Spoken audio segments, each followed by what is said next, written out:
Buka tirai dan berkaca, kita jumpa lagi di kamar pas, biarpun deket-deketan yang penting pas. Masih bersama seorang yang sangat spesial, Bapak Mugi The Masker. Pemirsa, di episode sebelumnya, Pak Mugi berbagi resep untuk menjaga perasaan kita agar selalu bahagia. Dan bagaimana kita akan berbagi kebahagiaan itu kepada orang lain.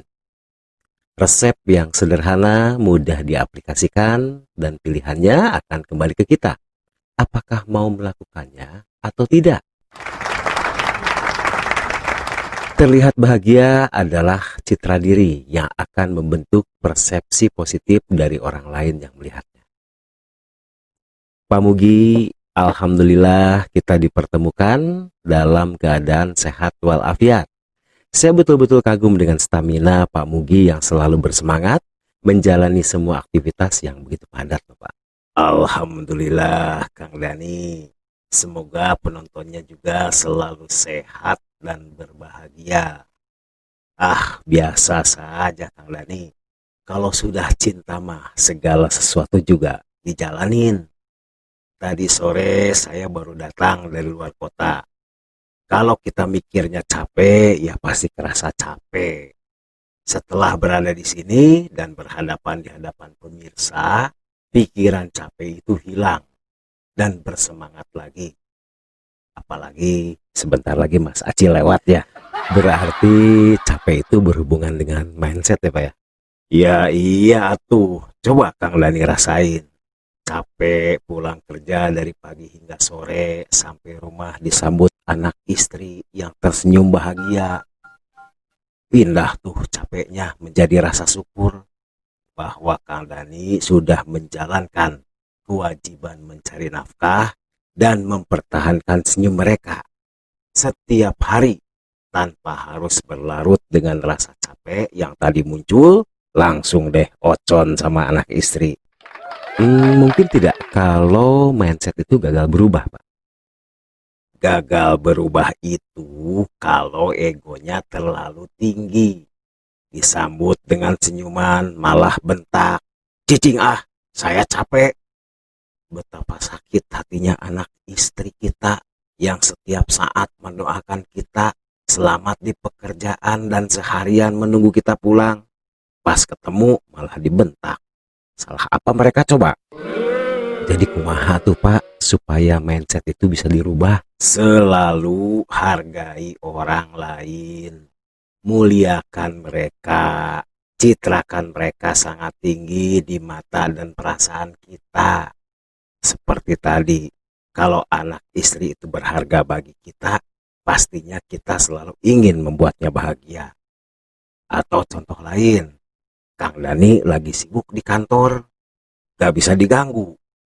Ada anak buah ngaliwat, jodoh dicarekan, ari maneh pulang anting wae, sarek seuk. Tapi beda mun dunungan nu datang, sakumaha sibuk urang teh rengkuh. Bapak, ada yang bisa saya bantu Pak? Padahal orang teh keur sibuk. Iya betul Pak, sama-sama manusia yang sebetulnya dianggap mengganggu, tapi karena citra yang dibentuk, responnya juga beda ya Pak ya. Tidak hanya berlaku pada manusia loh. Kang Dani pernah lari ngurilingan alun-alun. Sakuriling kuat, 2 kuriling kuat, udah 3 kuriling capek, teu kuat buat nerusin. Tiba-tiba ada anjing ngejar kita. Mau pasrah? Mangga anjing, abdi mah bade dikukumaha oge. Gak gitu juga kan? Karena Kang Dani sudah mencitrakan kalau anjing itu galak, suka ngegigit. Capek itu udah gak dipikirin lagi. Kang Dani lari lagi, bahkan lebih kencang dari sebelumnya. Karena yang dipikirkan saat itu adalah upaya untuk menyelamatkan diri, bukan sekedar olahraga.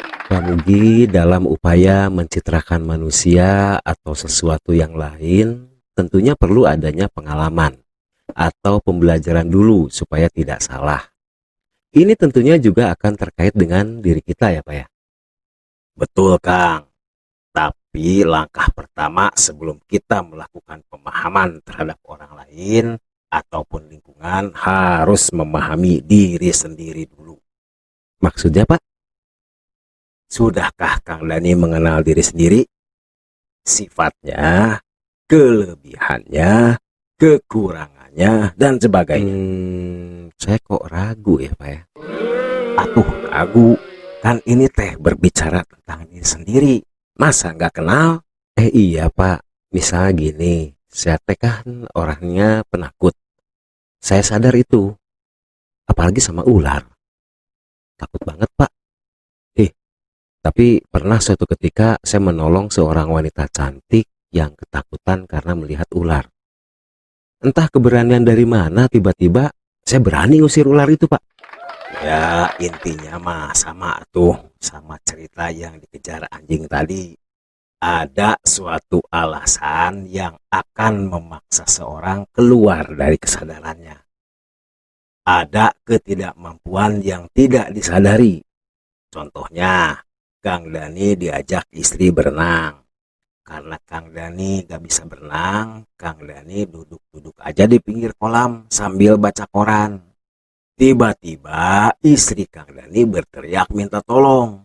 Kakinya kram dan mau tenggelam. Maka sebagai suami yang sayang istri, tanpa pikir panjang langsung lompat gajeleng untuk menolong. Dan ternyata setelah berada di dalam kolam, Kang Dani baru sadar kalau nggak bisa berenang.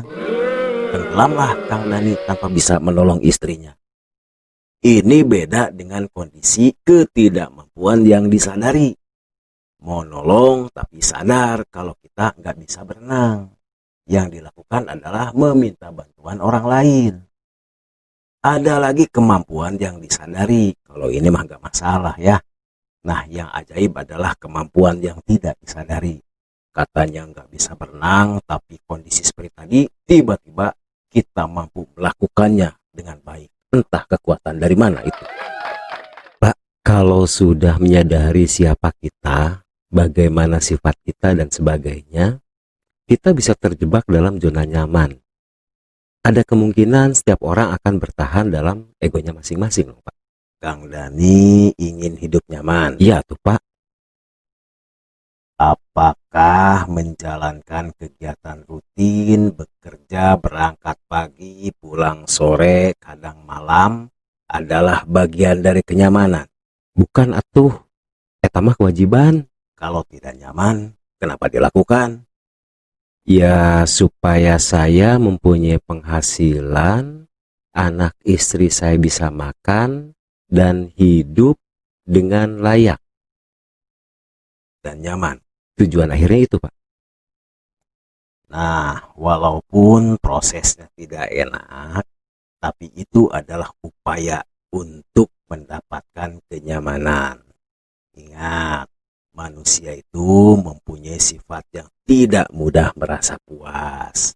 Dari level kenyamanan 1, dia akan selalu mencari cara untuk meningkat ke level 2 dan seterusnya. Iya ya Pak. Itulah kenapa banyak orang yang mengeluh dengan pekerjaannya tapi malah tetap bertahan. Walaupun setiap orang sadar akan dirinya, tetapi selalu ada motivasi untuk meningkatkan kualitas hidupnya.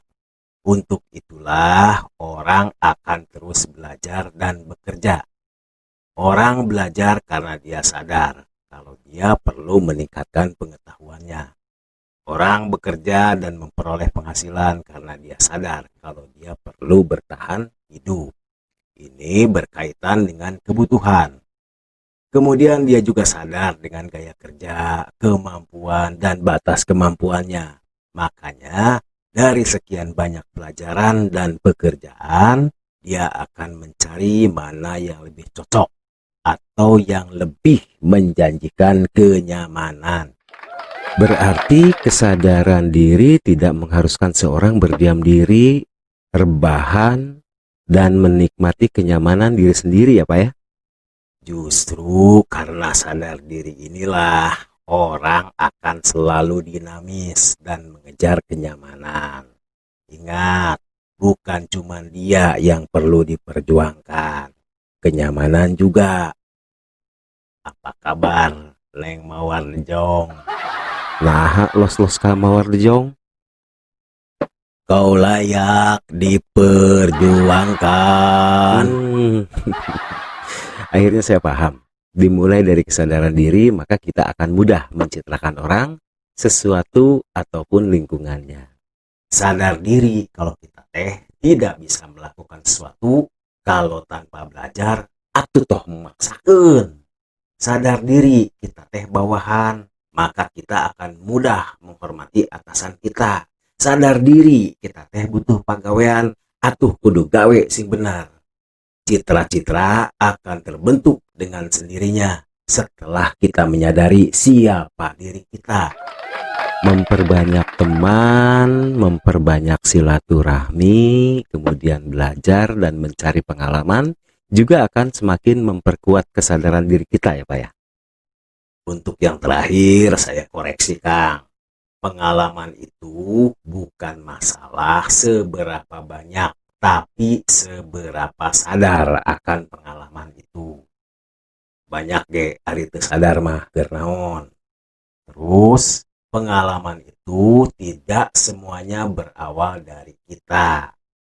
Bisa juga meminjam pengalaman dari orang lain.